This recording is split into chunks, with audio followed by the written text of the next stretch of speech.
Bem-estar e movimento. Apresentação: Márcio Atala.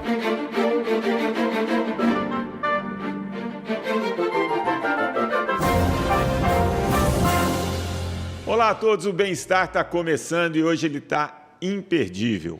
Eu vou falar sobre saúde nas empresas, mas mais do que isso, eu vou trazer um grande exemplo, uma história inspiradora de um dos executivos mais brilhantes do Brasil e que eu tive o prazer de trabalhar com ele.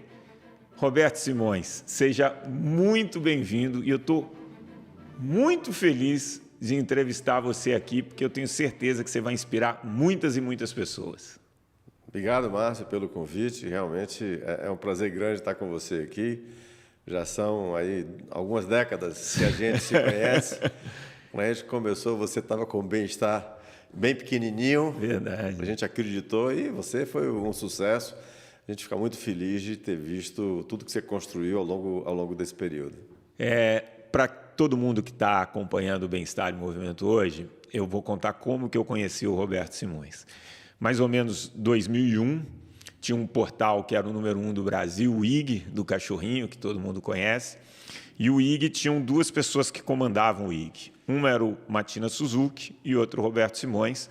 O Matina Suzuki ficava mais com a parte de conteúdo. E eu não conhecia o Roberto Simões. E eu tive uma reunião com o Matinas e ele me apresentou eu vou chamar ele de Betinho aqui. E aí, quando eu fui apresentado, você falou, eu estou com uma dor aqui no cotovelo, tal, jogo tênis, e aí eu também jogava, e você me convidou para jogar tênis na sua casa no sábado. Isso devia ser sexta-feira. Aí eu fui para minha casa, chegando em casa, toco o meu telefone. Era um telefone que eu não conhecia, eu atendia.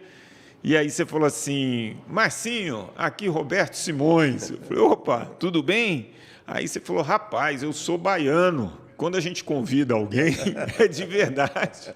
Te chamei para jogar tênis amanhã, você falou que ia. Eu falei, não, mas eu vou. Mentira, você nem tem endereço na minha casa. E aí a gente começou, dentro da quadra, vamos dizer assim, a desenvolver uma amizade. E aí eu fui pegando algumas características nessa longa convivência aí de mais de 2 décadas, que eu queria que você compartilhasse aqui com as pessoas. Então, todo sábado e todo domingo tem o tênis do Betinho, né? Onde você recebe vários amigos. E ali tem um momento de esporte, de confraternização, de amizade, de social, que, poxa, que é incrível. E você sempre proporcionou isso para os seus amigos e tal. Tem uma outra característica que me chamava a atenção, que é, invariavelmente, o seu almoço de família. Não faltava. Ia chegando lá meio-dia, meio-dia e meia, o pessoal ia saindo, você começava a receber um parente, um cunhado também é parente, enfim, você sempre valorizou muito esse momento. E aí, com o tempo, eu fui observando algumas coisas. Sua disciplina, né? Então, você tinha os horários, eu lembro da natação, você ia lá, fazia a natação, você tinha o seu tênis, você sempre incluiu a atividade física, cuidava dos amigos, horário reservado para a família. E, com o tempo, veio muito essa coisa da tecnologia. E um uso abusivo de todo mundo em relação à tecnologia, muitas vezes eu me incluo. E aí, tendo essa amizade com você, várias vezes eu tentava trocar mensagens, e depois das 9 horas eu sei que eu não consigo falar com o Betinho. Como que você consegue equilibrar tudo isso com uma demanda profissional absurda? Eu acho que, Márcio, como você bem falou, eu fui presidente, eu tive funções de liderança em muitas empresas ao longo aí das últimas décadas. E eu sempre achei que para eu performar bem, aliás, desde que recém-formado, era muito importante que minha cabeça estivesse bem. Eu sempre fui apaixonado por esporte, desde garoto. Então, começando por natação, depois futebol, depois iatismo, que é a minha grande paixão. Aí, quando me mudei para São Paulo há 30 anos atrás, incorporei o tênis nisso daí, e sempre com um pouco de aeróbica para poder dar saúde, para poder fazer todos esses esportes. Quando vim para cá também comecei a esquiar na neve junto com a família. E hoje os esportes que eu continuo praticando muito esporte, e principalmente porque eu acho que o esporte e o cuidado com a saúde, ele é uma condição sine qua non para que você consiga acordar bem, ter disposição para fazer tudo, inclusive trabalhar.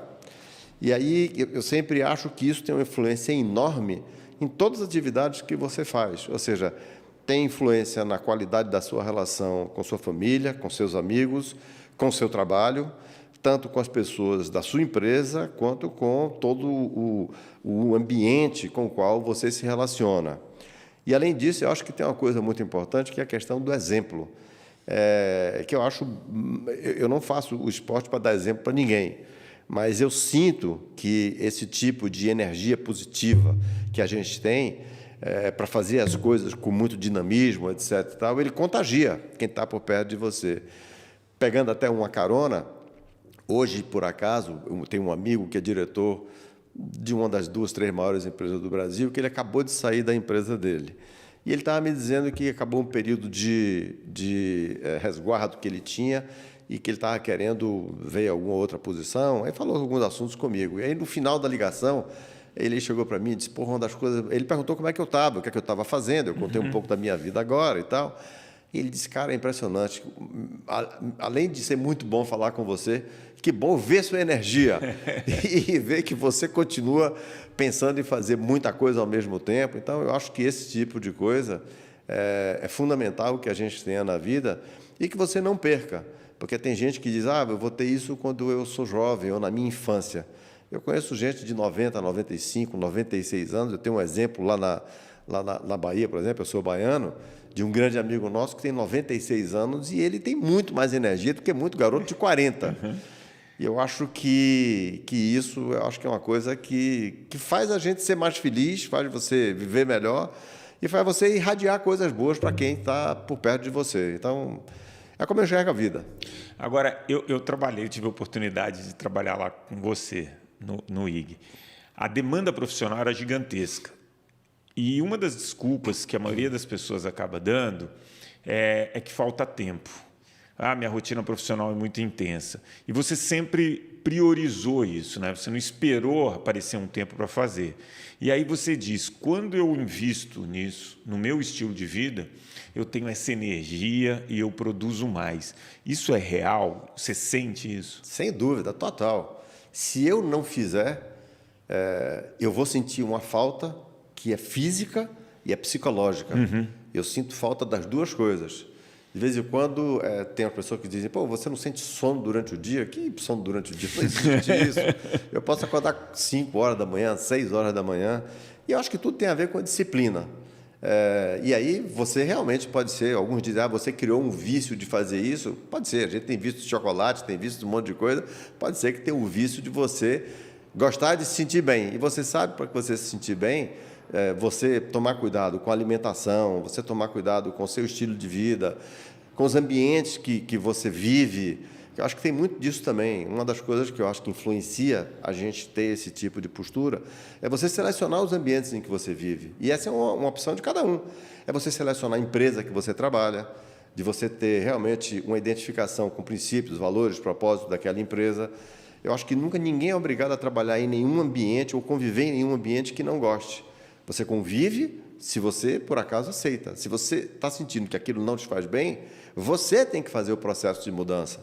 Isso sempre foi uma coisa muito clara na minha vida. Todos os ambientes que eu frequento, ou todas as pessoas que eu chamo para irem para a minha casa, isso é uma visão tanto minha, quanto de minha esposa, quanto de meus filhos, a gente convive com pessoas que, efetivamente, a gente gosta. E isso, eu acho que é uma das maiores, eu acho que não só dádivas, mas uma das coisas mais importantes que a gente tem, porque quando você começa a conviver, às vezes, muito com pessoas que têm valores muito diferentes dos seus, já basta aquelas que você tem que conviver por conta da vida profissional. Paciência. Mas quando você traz para dentro de casa, ou traz para dentro do seu ambiente, ou para os ambientes que você escolheu participar, eu acho que você tem que privilegiar esse tipo de alinhamento, vamos dizer assim. Você tocou num ponto que eu gosto muito de falar, que é a questão do meio ambiente. O nosso cérebro, 80% das decisões, eles vão ser, o nosso cérebro vai tomar inconscientemente, né? Muito em função do meio ambiente que a gente vive, seja para consumir alimentos, seja para gastar de calorias, enfim, só 20% é consciente. E o meio ambiente hoje que a gente vive, ele é muito nocivo para o que o nosso corpo foi preparado. Então, um excesso de tecnologia que tira aquele movimento natural que a gente fazia sem pensar. Muita oferta de alimento faz com que a gente acabe comendo mais do que o necessário, né? Uma quantidade absurda de informação e, muitas vezes, como você falou, uma informação tóxica, uma coisa que não está alinhada com você e que você acaba consumindo, te faz mal e você perde o sono. E aí que eu acho que é um grande segredo seu, né? E você falou aqui de escolher o meio ambiente, né? Porque você estando num meio ambiente que favorece você agir de acordo com seus valores, com as coisas que você gosta de fazer, isso facilita muito, né? Como que você levou esse meio ambiente para as empresas? Porque era muito bom trabalhar no IG, por exemplo, com você. Veja só, eu tive um depoimento de um liderado meu de pouco tempo atrás, que ele me disse o seguinte: cara, você não imagina o prazer, de uma certa forma, que é trabalhar com você, porque eu já tive muitos líderes na minha vida, mas muitos líderes, eu acho que tem duas coisas que tocam muito nos liderados, que é um líder desafiador e outro é um líder inspirador. Uhum. E você foi o primeiro líder que eu tive que realmente teve as duas coisas, de me desafiar todos os dias, mas, por outro lado, está me inspirando todo dia também. Eu só sei trabalhar em time. Todas as empresas que eu liderei até hoje, ou grupos que eu liderei, ou até outros que eu ainda estou envolvido até agora, que são vários grupos, eu acho que você não deve ser o one show man. Eu acho que você tem que sempre tirar o melhor do grupo, o melhor do time que está trabalhando com você. Às vezes, você tem que tomar algumas medidas duras quando você sente que tem alguém que está desalinhado com aqueles grandes objetivos que você tem, e aí você tem que tirar aquela pessoa, mas na grande maioria das vezes dá para você conciliar, desde que você seja transparente, que você seja muito claro, e que você realmente tenha metas, objetivos, e que você consiga, principalmente, convencer o seu time em remar todo mundo naquela mesma direção. E sem usar o poder para isso. Você tem que usar muito mais, não o galão, né, como se diz, pelo fato de você ser o presidente, o diretor, o dono da empresa, mas muito mais em termos de você ter aquele seu sonho, partilhar seu sonho com todo mundo, com o seu time, e que o seu time efetivamente esteja convencido daquilo ali. Por outro lado, você tem que dar abertura para que os ajustes, vamos dizer assim, no seu sonho, vindos da sua equipe, que você tenha a capacidade de fazer esses ajustes de uma maneira verdadeira e que efetivamente, na realidade, o seu sonho vire o sonho de todos e, com isso, então, você consiga implementar no grupo que você está. Eu termino me envolvendo com um monte de coisa, condomínio daqui, condomínio na Bahia, várias associações que eu termino envolvido, algumas instituições de caridade, aquela que eu mais admiro, que é de Irmã Dulce, lá na Bahia, da Santa Dulce, que eu acho que é uma obra fantástica aí, que a gente está tentando a dar uma ajuda para eles agora, em termos de conseguir uma quantidade maior de doações. Então, eu acho, e é sempre nesse espírito que eu estou colocando para você, no espírito principalmente do convencimento, do trabalho de time, e mostrando sempre que o grupo é mais importante do que as peças individuais. Eu tenho... Está na moda isso, lugar de fala. Eu tenho lugar de fala, porque pelo menos em 3 empresas que você liderou, você tinha essa preocupação de qualidade de vida e você acabou me chamando para palestrar para as pessoas, para motivar, para entender que aquilo era importante não só para o desempenho da empresa, mas aquilo era importante para cada um daqueles indivíduos, né? Então, eu vejo que não fica só no discurso, né? É muito claro isso na prática. Agora, o duro da gente conviver assim é que eu vejo algumas coisas que você vai ter que ensinar aqui para a gente. A coisa mais difícil que tem quando a gente vai almoçar na sua casa, já sabe, pela risada ele já sabe, é muito difícil a gente comer pouco. Você tem uma esposa, a Emília, que ela cozinha, é impressionante. Como que você consegue manter o equilíbrio tendo uma oferta tão deliciosa e variada de sabores. Ó, você sabe que o tênis na casa do Betinho, muita gente vai lá por causa do abará, do biju, enfim, de uma comidinha baiana. Não é fácil, não. Não é fácil, não. Principalmente porque, depois de uma certa idade, até um pouco antes da pandemia, os quilos que eu ganhava eu perdia com um pouco mais de facilidade. Agora, os quilos que eu estou ganhando, eu estou com mais dificuldade de perder. Então, não é fácil, não. Você tem que ter muita disciplina, muitas vezes de comer pouco, muitas vezes de fazer de conta que não está vendo aquelas maravilhas todas que estão lá. Por outro lado, Emília não alivia, porque ela não muda isso. Ontem foi o Dia dos Avós, né? E um dos maiores prazeres que a gente tem, efetivamente, é exatamente de ser aquela grande casa da vovó, a casa dos avós, onde os netos querem ir e vão com frequência, principalmente porque sabem que na hora que entram, me remete muito minha avó no passado. Tinha um cheirinho de comida no ar, que na hora que eu entrava lá, tinha um cheirinho que até hoje eu sinto esse cheiro. Eu tenho certeza de que meus netos, hoje, no futuro, quando eles lembrarem da casa da gente, eles vão sentir esse cheiro. Eu acho que isso tem um valor na vida da gente, na formação dos netos, na formação dos filhos, que é um valor enorme. Principalmente nesse mundo de hoje, que a gente está vendo em que os valores efetivos da família, eu prezo muito isso, eu acho que estão sendo um pouco menos prioritários ou priorizados do que deveriam ser. Mas, então, não é fácil não, Marcelo. Você sabe que tem uma pesquisa de Harvard que já passa de 80 anos de duração, que eles pegaram 700 pessoas e foram acompanhando durante a vida inteira, já passa de 80 anos esse estudo, para saber dessas 700 pessoas quem iam ser as mais felizes e mais longevas, né? E não foram as mais bem-sucedidas, as que ganharam mais dinheiro, mas aquelas que investiram nisso que você está falando, em boas relações de família e de amigos, né?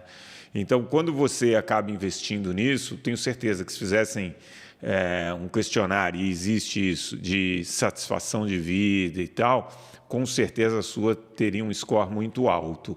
O valor que você dá à família e à amizade mais do que ser... é louvável, mais do que isso, a gente sabe que exige também uma certa dedicação, disciplina e doação. Né? Porque eu imagino que você tenha 500 mil convites para fazer 500 mil coisas e você acaba priorizando aqueles amigos que vão lá no tênis, a família. Como que você lida com essas escolhas? Rapaz, é fácil. É só você estar o tempo todo se perguntando o que é minha prioridade, o que é minha prioridade. E todas as vezes, por exemplo, você acabou de colocar aí, são vários convites às vezes para, não, vamos para minha casa fim de semana, vamos jogar tênis fora daqui, ou vamos fazer... E aí aquele grupo que a gente tem, o grupo que se convive sempre, ele termina perdendo um pouco do foco. E eu não abro mão disso, como, por exemplo, o grupo que joga mini tênis comigo lá na Bahia, todos os anos, no mês de janeiro, onde eu tenho casa há 40 anos, lá na Ilha de Itaparica, em Mar Grande, e que eu não troco aquele mês de janeiro por nada, porque famoso. Tão importante quanto o mini tênis lá é a pirraça, a brincadeira, são momentos de alegria que a gente tem lá que são insubstituíveis. Então, eu não troco por estar em nenhum lugar do mundo aquele momento em que a gente convive com aquelas pessoas, muitas delas são amigos de infância, a gente se convive, tem uma intimidade muito grande, e eu acho que esse tipo de relacionamento é que torna as pessoas efetivamente mais felizes. Tá. E aí é que eu acho, que eu acredito muito nesse tipo de coisa. Aí você falou de felicidade, né? E tem uma coisa que é o prazer. Escolher o que te faz feliz, muitas vezes, não é caro. Né? É você estar lá com sua família, é você assistir um filme ali com o seu netinho, é você reunir aqueles amigos. Eu lembro a ligação que você tinha com o Zeca, um dos cachorros ali, que pegava minha raqueteira, tirava todas as minhas meias. Enfim, isso te deixa, de fato, feliz. Só que o nosso cérebro, ele é um coletor de recompensas. E hoje, as pessoas vendem o prazer o tempo inteiro, né? E o prazer não te leva necessariamente à felicidade. Então, você quer o carro, você quer consumir, você quer estar em tal lugar, muitas vezes, simplesmente para ter um prazer momentâneo. Para você, é muito fácil fazer essa escolha. Que dica que você daria para alguém que ainda não conseguiu diferenciar o prazer da felicidade, como ele faz essa escolha? Porque ele é bombardeado por N opções todos os dias. Eu vou te dar um exemplo. Você que conviveu com a gente aqui, que, infelizmente ainda não teve a oportunidade de jogar com a gente lá em Mar Grande, mas tanto num grupo quanto no outro, a gente não trata de negócios. É natural, não trata de negócios. Então, por exemplo, lá em Mar Grande, você vai encontrar um grande empresário, um cara, sei lá, bilionário que está lá, como um cara que está numa situação financeira não muito boa, e a gente se trata, se conversa e brinca um com o outro com a mesma transparência, com a mesma intimidade, sem levar em consideração quem é quem ali. E tanto do cara que está numa situação mais simples, quanto daquele que tem uma situação financeira melhor, todo mundo se trata exatamente igual, faz o mesmo tipo de brincadeira e etc. Então, eu acho que na hora que você consegue ter um grupo em que nesse grupo não tem outros interesses, o único interesse que tem ali é o interesse da amizade, é o interesse de praticar o esporte junto e depois contar um monte de piada, pirraçar um monte os outros e tudo isso. Isso não tem preço, não tem preço. E aí você diferencia de uma maneira bem clara o que é realmente o prazer e a felicidade. Uma felicidade que não tem custo, porque aquilo ali não custou nada. Nada. Então, o que eu recomendaria é buscar ambientes como esse. Eu já convivi, obviamente, em ambientes em que você, quando você entra, todo mundo está preocupado por quem é aquele cara, quanto é que ele tem, qual é o carro dele, onde ele mora, qual é a empresa dele, qual é o patrimônio dele. Aí você vai ter um tipo de ambiente, de relação diferente. Aí, de novo, entra na questão das opções, né? Tem gente que quer ter essa opção. Eu nunca critico, porque eu acho que todo mundo tem direito de escolher as opções que quer. Então, claro, eu não critico. Mas essa fórmula, para mim, é a fórmula que eu prefiro fazer e, para mim, é a fórmula que deu certo. E eu considero você um dos pais da internet, né, no Brasil. E eu lembro lá no portal IG, não sei se você lembra, tinha um mapa de calor na home. Então, onde você tinha mais clique, é onde a matéria fica mais tempo. Invariavelmente, as matérias mais polêmicas, que chamam por um viés mais negativo, às vezes tinham mais clique, porque gera mais curiosidade. Passados ali 20 anos, né, a gente vê que se você abrir um grande portal hoje, você tem 200 matérias. Provavelmente a maior parte que está lá é porque está performando e acaba te levando para uma situação sensacionalista ou que te leva para uma situação ruim. E fazer esse filtro é um desafio. E o que me chamou a atenção em você nos últimos anos é como você conseguiu fazer esse filtro, né? Então, hoje, o grande uso da mídia social e da internet está relacionado à ansiedade, à depressão, a suicídio, a doenças da mente. E você conseguiu estabelecer limites. Total. Como que dica que você daria, né, para que as pessoas colocassem um certo limite no uso dessa tecnologia das informações? A primeira dica que eu dou, pelo amor de Deus, não quero brigar com ninguém da imprensa, não. Mas, por exemplo, eu vejo alguns amigos meus que dizem que assistiram determinados programas ou determinados jornais na televisão e que assistem todo dia, e o cara fica brigando com aquele jornal, porque ele não acredita, ele não confia, etc. E tal, e o cara fica reclamando daquilo ali. Não tem como fazer bem a pessoa. Aí eu chego para ele e digo, cara, por que você está assistindo esse negócio? Pare de assistir isso daí, pare de assistir esse programa. Que pode ser um programa de notícias, que pode ser um programa sobre violência, por exemplo, que tem vários desses programas na televisão, e tem gente que fica buscando esses programas que, tudo bem, se o cara assistir aquilo dali, aquilo te fizer bem, ótimo, ele continue assistindo. Mas como qualquer coisa na vida, volto de novo para aqueles itens que eu falei. Quando você tem um hábito, quando você tem fazendo alguma coisa que você sente que te faz mal, para que você vai fazer aquilo? Então, eu, do mesmo jeito como você falou aí o negócio do WhatsApp, que realmente eu praticamente depois de 8 horas da noite, no máximo 9 horas, eu realmente já não olho mais nada de mídia social. Para quê? Porque eu quero dormir bem depois. Então, às vezes, a mídia social, quando você recebe alguma notícia ou um e-mail, alguma coisa depois dessa hora, sua cabeça já começa. Ao menos eu sou assim, principalmente em relação ao trabalho. Sim. Porque eu, quando trabalho, eu sou um alucinado, eu não tenho hora nem dia para trabalhar. E aí, quando vem alguma ou oportunidade ou problema, aquilo desperta em você, você já começou com aquilo, e você vai dormir pensando, ao menos eu sou assim, Sim. e não consigo dormir bem. E eu sei o quanto dormir bem, para mim, é importante. Então, eu prefiro, às vezes, dormir cedo e acordar muito cedo para começar a trabalhar. E aí, na hora que eu começo também, aí é um trator que começa para... Então, eu acho que, de novo, está relacionado com a disciplina de você... Porque a gente recebe, não só pela TV, mas a gente recebe pela própria... pela toda a rede social que a gente tem, você recebe toda hora um monte de informações. Escolha, selecione quais são aquelas que você julga que você deve colocar na sua homepage, vamos dizer assim. As outras, bote lá no arquivo, não assista, delete, não faça assinatura, delete, etc. E esse é um exercício diário. Você tem que fazer todo dia, porque às vezes, por exemplo, você começa a fazer um acompanhamento de alguma coisa que você acha que era bom, e daqui a pouco você vê que não está me fazendo bem, não está fazendo bem, deleta. Então... Porque as provocações são diárias, todo dia tem uma provocação dessa. E isso é muito interessante, porque eu acredito que você consiga levar esse estilo de vida, porque para você é muito claro o que faz bem para você e o que não faz bem para você.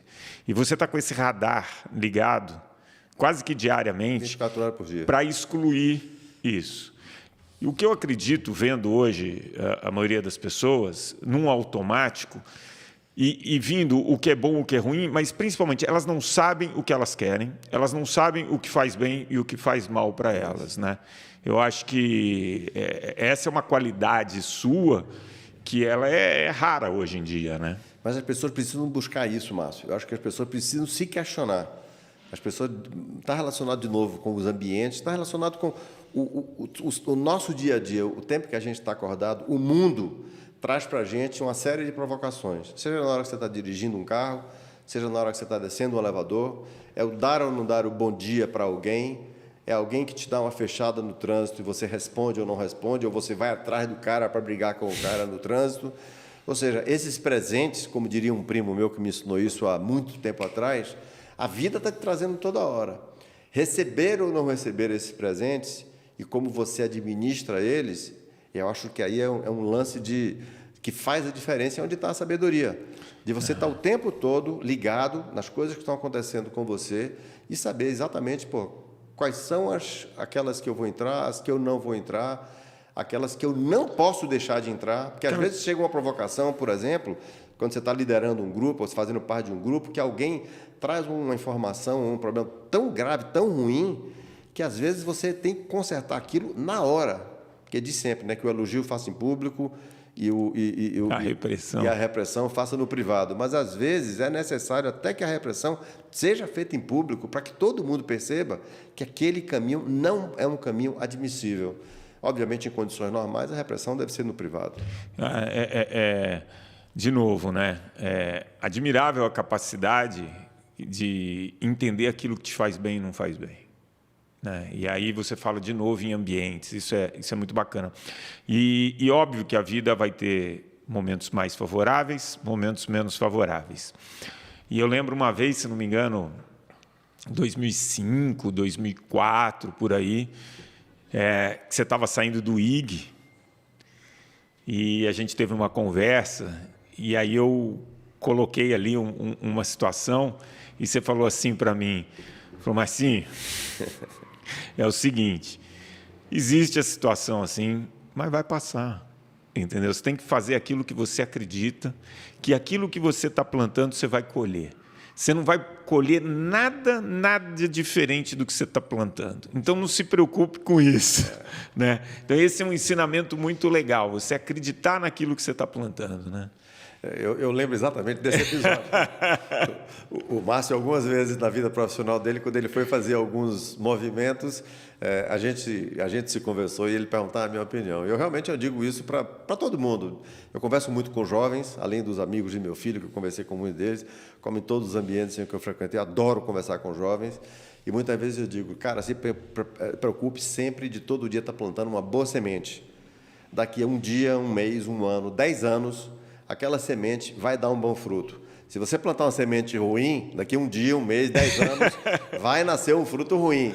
Então, eu acho que a grande preocupação que a gente tem que ter todo dia, a cada minuto, a cada momento, é como eu estou dizendo, desde a hora que você dá um bom dia para alguém, às vezes você não dá um bom dia para alguém que você acha que é um Zé Ninguém, quando você vai ver o cara não é um Zé Ninguém. Você se esbarra com ele lá na frente e vai ser um cara importante na sua vida. Não custa você tratar todas as pessoas bem, não custa você tentar fazer o bem ao próximo o tempo todo, não custa você respeitar o direito dos outros, principalmente isso, respeitar o direito dos outros, honrar contratos, ter um lado social de cuidado com o próximo forte.